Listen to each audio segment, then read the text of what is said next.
Como parte de uma série sobre doenças raras que eu quero fazer aqui no canal, vamos dar início a falar hoje de uma delas, a hemoglobinuria paroxística noturna, também conhecida como HPN. Esse é o tema do vídeo de hoje.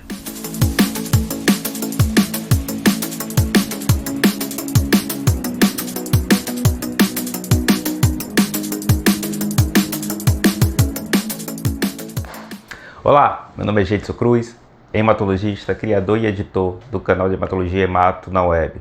Vamos ficar aqui cerca de 10, 15 minutos falando de algo importante e relevante acerca do mundo da hematologia ou da medicina de forma geral. Hoje vamos falar de um tema que é uma doença rara, mas que vai e volta, ela é recorrente nos nossos consultórios, pois tem sido cada vez mais buscado o seu diagnóstico, pois muitos acreditam que há uma quantidade de pacientes com esse problema e que não são diagnosticados ainda. Estamos falando da HPN, que é a sigla de uma doença chamada hemoglobinuria paroxística noturna, que às vezes é uma doença de difícil compreensão. Mas se você assistir inteiramente esse vídeo, você certamente sairá daqui com um pouco mais de conhecimento e um pouco mais de compreensão acerca dessa importante patologia.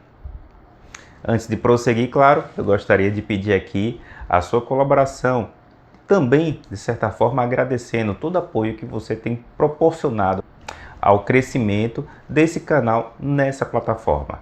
Dessa forma, se você não é seguidor do canal, eu sei que às vezes muita gente vem assistir vídeos de forma inclusive recorrente, mas não é seguidor do canal. Então considere se inscrever, pois assim você estará me apoiando também. Da mesma forma, se você gostar do conteúdo, deixe o gostei, pois temas como esses poderão ser sugeridos para você e para outras pessoas também. E claro, se esse conteúdo é importante para outra pessoa e pode ajudá-lo também a compreender melhor um pouco acerca desse tão importante problema, compartilha com essa pessoa, ela será grata e eu também. Pois bem, a HPN, sigla, como eu falei anteriormente, para hemoglobinuria paroxística noturna, faz parte de um grupo de patologias daquelas curiosas, daquelas em que, apesar de uma doença rara, levanta sempre vários questionamentos. E claro, para aquelas pessoas, para aqueles pacientes que são portadores desse problema, mais dúvidas ainda surgem. É exatamente um pouco disso que vamos falar nesse vídeo. Primeiro, antes de prosseguir acerca da HPN em si, a gente tem que fazer uma breve revisão acerca de um sistema muito importante no nosso corpo chamado sistema complemento. O sistema complemento, como o próprio nome diz, ele complementa a resposta imunológica de alguma forma, proporcionando uma defesa inicial contra agentes infecciosos.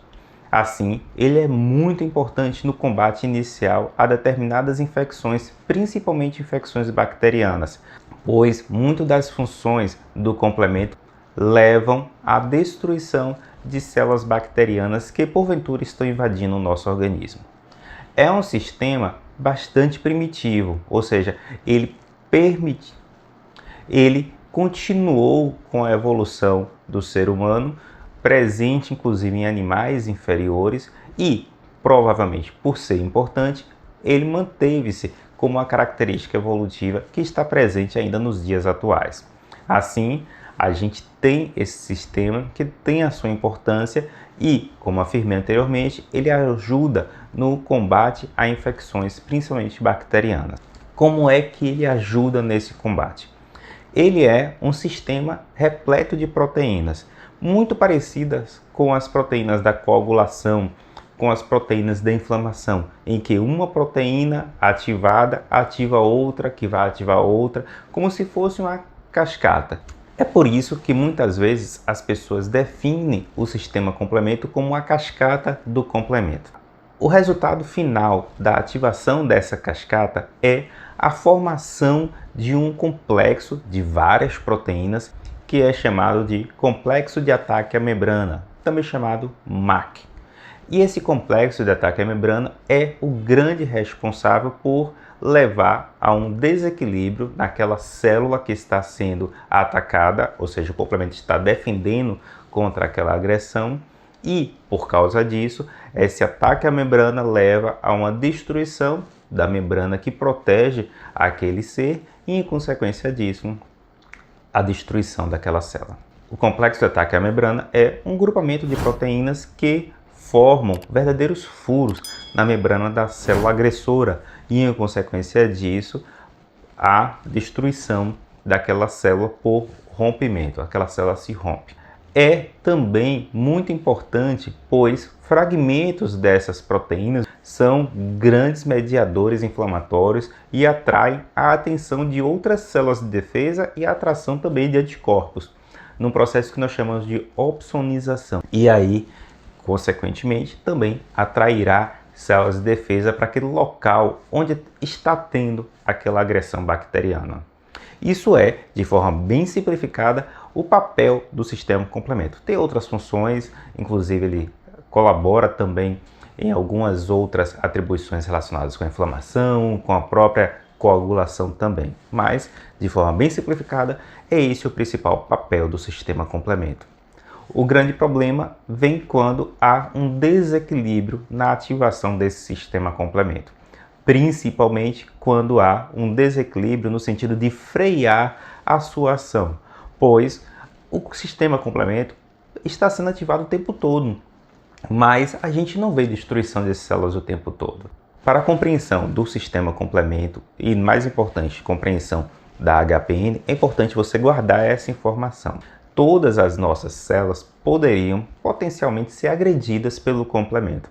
Elas não são, pois têm um complexo de proteínas que protegem do próprio complemento.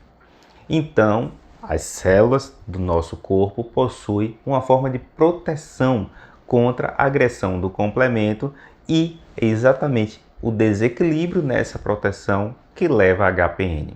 O que ocorre com a HPN? A HPN é uma alteração genética, mas é uma alteração adquirida. A pessoa não nasce com ela. É uma mutação que, no resultado final, levará à formação de determinadas células que não possuem esse fator de proteção contra o complexo de ataque à membrana, contra o MAC. E aí torna células suscetíveis à agressão do sistema complemento. Então, o complemento, ao invés de somente defender contra agentes externos, estranhos àquela pessoa, àquele organismo, como é o exemplo de bactérias, começa a agredir células do próprio organismo da pessoa. E para a gente, isso torna bastante evidente quando há hemólise, ou seja, destruição dos glóbulos vermelhos por ação do complemento. Isso por quê? Porque falta uma proteína que é protetora à ação daquele complemento nos glóbulos vermelhos. Essa mutação, ela não ocorre exclusivamente nos glóbulos vermelhos. Ela pode ocorrer também em outras células. Por isso que não é somente a anemia, muitas vezes, o único sinal que está presente na HPN. Pode ocorrer também trombocitopenia, ou seja, queda da quantidade de plaquetas, e pode ocorrer também leucopenia, redução dos glóbulos brancos. E isso é importante, pois no diagnóstico é também uma das ferramentas que a gente buscará para confirmar a hipótese de HPN, pois não é somente proteínas ligadas aos glóbulos vermelhos que estão diminuídas, estão presentes também outras proteínas, como é o exemplo do CD14, que é uma proteína presente dos monócitos macrófagos, que também está diminuída na HPN. Há exemplo de proteínas como CD55, CD59, que são as proteínas que são buscadas para realizar o diagnóstico por meio da imunofenotipagem. Só que, distintamente da imunofenotipagem que nós realizamos nas leucemias, que nós queremos ver a positividade de determinadas proteínas, determinados marcadores, na HPN a gente quer ver a negatividade, ou seja, a redução da expressão. E é dessa forma que se confirma o diagnóstico da HPN, ou seja, a redução da expressão de determinadas proteínas, como eu citei alguns exemplos, o CD55, CD59, CD14, entre outras também. É por isso que hoje a ferramenta utilizada para o diagnóstico é a pesquisa de HPN por meio da imunofenotipagem de citometria de fluxo. Testes antigos, como o teste da sacarose, o teste de RAM, que é um teste de hemólise em meio acidificado, não devem ser usados, pois eles não têm a sensibilidade adequada e pode, muitas vezes, a pessoa ter HPN e não ser diagnosticada por meio desses exames. Por isso, não é recomendado. Apesar de a gente saber que muita gente ainda utiliza esses meios como diagnóstico, mas como afirmei, não é um meio adequado. E o tratamento? Como é que é o tratamento da HPN? O tratamento da HPN hoje, felizmente, nós temos uma terapia que revolucionou bastante e de forma significativa o tratamento. É um monoclonal, um anticorpo que vai diretamente inibir a ação do complemento. É uma droga chamada eculizumab, é uma droga que é disponível no Sistema Único de Saúde e a gente pode, com o diagnóstico daqueles pacientes que são portadores de HPN, utilizar essa ferramenta terapêutica com o propósito de diminuir os sintomas. Quais são os principais sintomas presentes naqueles pacientes portadores de HPN? Como afirmei, a anemia é, sem sombra de dúvida, o principal fator que leva muitas vezes o paciente ao hematologista buscar o diagnóstico. Mas não é exclusividade, a anemia pode ocorrer também outras citopenias, como é o caso de trombocitopenia e a própria leucopenia também. Agora, um fator que a gente tem que ficar bastante atento é o risco tromboembólico. A HPN é uma doença que aumenta de forma significativa, de forma bastante contundente, o risco tromboembólico. Assim, todo paciente com HPN deve ser investigado quanto à possibilidade de risco de trombose e, se tem esse risco, medidas devem ser feitas para evitá-la, inclusive o tratamento da própria HPN. O transplante de células-tronco é a única forma curativa para a HPN. Nós sabemos que o transplante de células-tronco para HPN, apesar de ser a única forma curativa, ele não é disponível para todos os pacientes e não são todos os pacientes que têm indicação de realizá-lo. Assim, deve ser indicado com bastante critério e preferencialmente no centro com grande experiência de tratamento de HPN com essa modalidade terapêutica.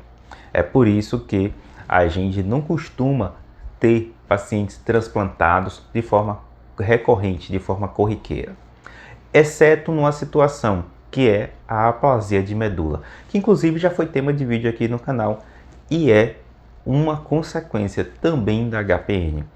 A HPN é uma mutação genética e essa mutação genética leva a alterações nas células-tronco que pode culminar numa falência medular, ou seja, na incapacidade da medula óssea de produzir sangue, de forma bem simples. E, dessa forma, o transplante de células-tronco alogênico é uma possibilidade terapêutica para as pessoas que são portadores de aplasia medular que complicam a HPN. Hoje, felizmente, a gente tem terapia para HPN, inclusive novos monoclonais estão saindo que possibilitam a terapia da HPN de forma segura. Claro que não é isenta de riscos, existem outros monoclonais em estudos também, inclusive que serão liberados muito em breve, mas a gente tem que ficar atento que não é isenta de risco. E claro, não significam, pelo menos por enquanto, a cura definitiva da doença. A gente sabe que diminui bastante o risco de complicações, a necessidade de transfusões, que a gente sabe que é uma complicação que é muito comum em pacientes portadores de HPN com hemólise significativa. Então, essa terapia ela consegue reduzir tais complicações, mas, como afirmei, não é a cura definitiva e a gente tem que ficar atento, principalmente também ao risco tromboembólico, pois a maior parte dos pacientes morrem por complicações tromboembólicas. E a gente então tem que ficar bastante atento a essa possibilidade também. E aí, você sabia acerca dessa patologia muito curiosa em que o sistema complemento, que é uma coisa que é importante para o nosso organismo, começa a levar a agressões nas nossas próprias células, fazendo com que tenha uma citopenia ou até mesmo uma pancitopenia? Pois é, essa é a HPN. E esse também é um dos papéis do Hemato-Noeb, informar acerca de conteúdo interessante e relevante para você, para que você possa compreender de forma bem simples de forma compreensível, portanto, problemas que são recorrentes na hematologia. No caso, hoje falamos de uma doença rara, para instituir uma série de vídeos que nós vamos fazer de forma recorrente acerca de algumas doenças raras na hematologia. E aí, deixo aqui já a sugestão, se você queria que eu comentasse acerca de alguma doença rara. Se você tem essa ideia, comente aí que a gente, quem sabe, a sua sugestão virará um vídeo do nosso canal para falar de um tema importante e que é curioso para você e que também pode ser curioso para outras pessoas também.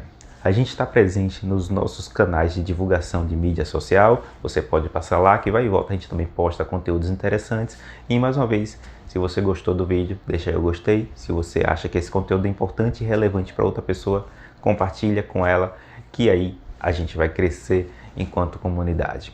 Espero que vocês fiquem todos muito bem e até a próxima.